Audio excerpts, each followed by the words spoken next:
নমস্কার বন্ধুরা, মায়াবী ছায়াতে আপনাদের সকলকে স্বাগতম। রাতের নিস্তব্ধতা যখন ঘনীভূত হয় আর জানলার বাইরে বৃষ্টির শব্দ এক অদ্ভুত মায়ার সৃষ্টি করে, তখনই আমাদের মনে ভিড় করে কিছু অমীমাংসিত রহস্য।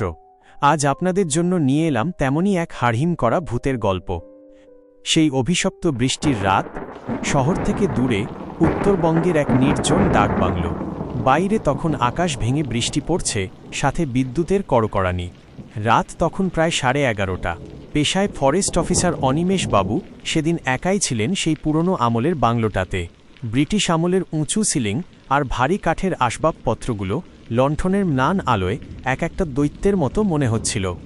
হঠাৎ বাইরের বারান্দায় এক জোড়া ভিজে জুতোর খটখট শব্দ শোনা গেল। অনিমেষ বাবু ভাবলেন, হয়তো কোনো পথচারী বৃষ্টিতে আশ্রয় নিতে এসেছে।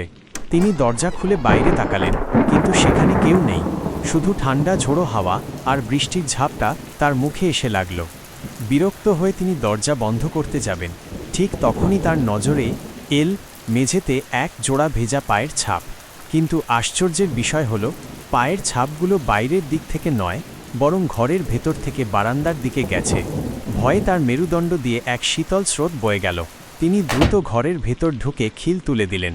লণ্ঠনটা হাতে নিয়ে যেই না পিছনে ফিরেছেন, দেখলেন সোফার ওপর কেউ একজন বসে আছে। তার পরনে একটা জীর্ণ রেইনকোট, মাথাটা নিচু করা, শরীর থেকে চুয়ে চুয়ে জল পড়ছে মেঝেতে। অনিমেষ বাবু জিজ্ঞেস করলেন, কে কে আপনি? ভেতরে ঢুকলেন কি করে? মূর্তিটি কোনো উত্তর দিল না, শুধু ধীরে ধীরে মাথাটা তুলল। বিদ্যুতের এক ঝলক আলোয় অনিমেষ বাবু দেখলেন, ওই রেইনকোটের ভেতরে কোনো মুখ নেই, কেবল এক জোড়া জলজলে লাল চোখ অন্ধকারের ভেতর থেকে তার দিকে তাকিয়ে আছে। ঠিক তখনই কানে এক অমানসিক অট্টহাসি, যা বৃষ্টির শব্দকেও ছাপিয়ে গেল। পরদিন সকালে যখন বাংলোর কেয়ারটেকার দরজা খুলল, সে দেখল অনিমেষ বাবু অজ্ঞান হয়ে মেঝেতে পড়ে আছেন। আর পুরো ঘরে ছড়িয়ে ছিটিয়ে আছে কাদামাখা ভেজা পায়ের ছাপ, যা আলমারির দেয়ালের ভেতর গিয়ে মিশে গেছে। অনিমেষ বাবুর জ্ঞান ফিরল পরদিন দুপুরে। কেয়ারটেকারের হাতের গরম চায়ের কাপটা ধরতেও তার হাত কাঁপছিল। কিন্তু আসল আতঙ্কটা শুরু হলো তখন, যখন তিনি তার নিজের রেইনকোটটার দিকে তাকালেন। তিনি গত রাতে ওটা আলনায় টাঙিয়ে রেখেছিলেন, কিন্তু এখন সেটা ভিজে সপসপ করছে আর নিচে কাদা লেগে আছে, ঠিক যেমনটা তিনি সেই মুখহীন মূর্তিটার গায়ে দেখেছিলেন। কেয়ারটেকার হারান কাকা করুণ চোখে অনিমেষ বাবুর দিকে তাকিয়ে বললেন, বাবু, কাল রাতে দরজা খোলা উচিত হয়নি। এই বাংলোর একটা ইতিহাস আছে। হারান কাকার মুখ থেকে যা শুনলেন, তাতে অনিমেষ বাবুর রক্ত হিম হয়ে গেল। প্রায় 30 বছর আগে এমনই এক বৃষ্টির রাতে এই অঞ্চলের এক ফরেস্ট রেঞ্জার নিখোঁজ হয়ে যান। শোনা যায়, তিনি বেআইনি চোরাশিকারীদের ধরতে গিয়ে বৃষ্টির রাতে একা বেরিয়েছিলেন। তাকে আর খুঁজে পাওয়া যায়নি। মাসখানেক পর বাংলোর পেছনের গভীর কুয়ো থেকে তার রেইনকোটটা উদ্ধার হয়, কিন্তু তার শরীরের কোনো হদিশ মেলেনি। গ্রামবাসী বিশ্বাস করে, সেই অতৃপ্ত আত্মা আজও বৃষ্টির রাতে আশ্রয় খুঁজে ফেরার পথ নেই। অনিমেষ বাবু ঠিক করলেন, আজই শহর ফিরে যাবেন। কিন্তু ভাগ্যের পরিহাস, বৃষ্টির তোড়ে পাহাড়ের রাস্তায় ধস নেমেছে, গাড়ি চলাচলের কোনো উপায় নেই। বাধ্য হয়ে তাকে আরও এক রাত ওই অভিশপ্ত বাংলোতে কাটাতে হবে। রাত বাড়ার সাথে সাথে বৃষ্টির দাপট আরও বাড়ল।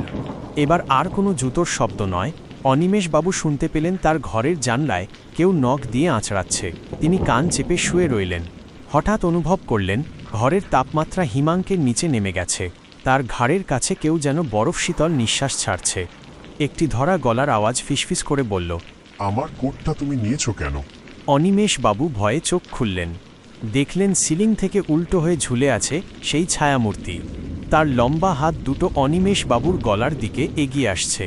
তিনি চিৎকার করতে চাইলেন, কিন্তু গলা দিয়ে কোনো আওয়াজ বেরোল না। ঠিক সেই মুহূর্তে হঠাৎ একটা বিকট শব্দে জানলার কাঁচ ভেঙে চুরমার হয়ে গেল, আর ঝোড়ো হাওয়া ঘরে ঢুকে লণ্ঠনটা নিভিয়ে দিল।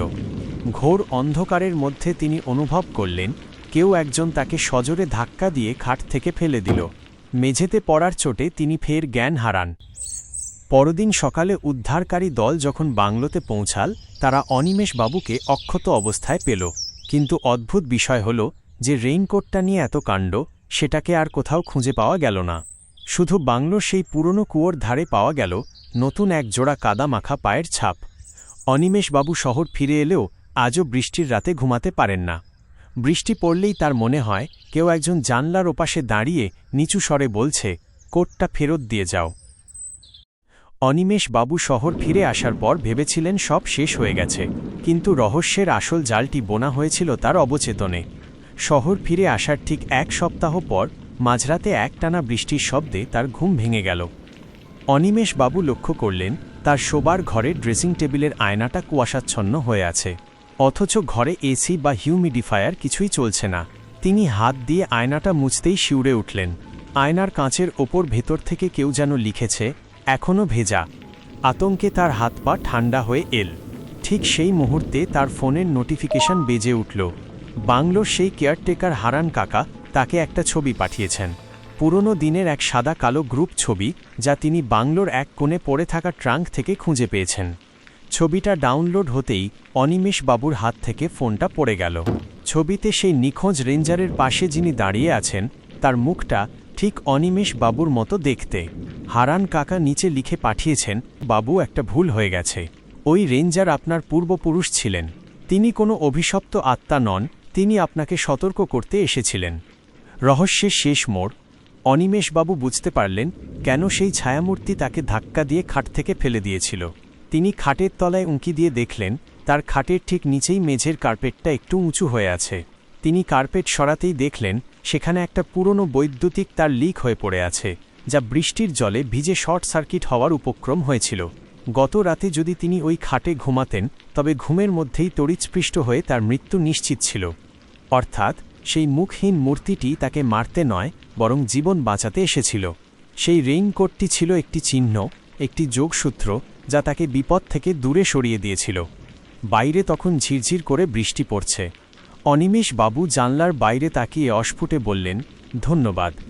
জানলার কাঁচের ওপাশে এক মুহূর্তের জন্য যেন একটা আবছা ছায়া দেখা গেল, যা আগলে রাখার ভঙ্গিতে হাত বাড়িয়ে দিল, তারপর মিলিয়ে গেল বৃষ্টির অন্ধকারে। বন্ধুরা, আজকের ঘটনাটি এখানেই শেষ হল। মায়াবী ছায়ার এই গল্পটি আপনাদের কেমন লাগলো? এই ধরনের আরও রোমহর্ষক ঘটনা শুনতে চাইলে আমাকে বলতে পারেন।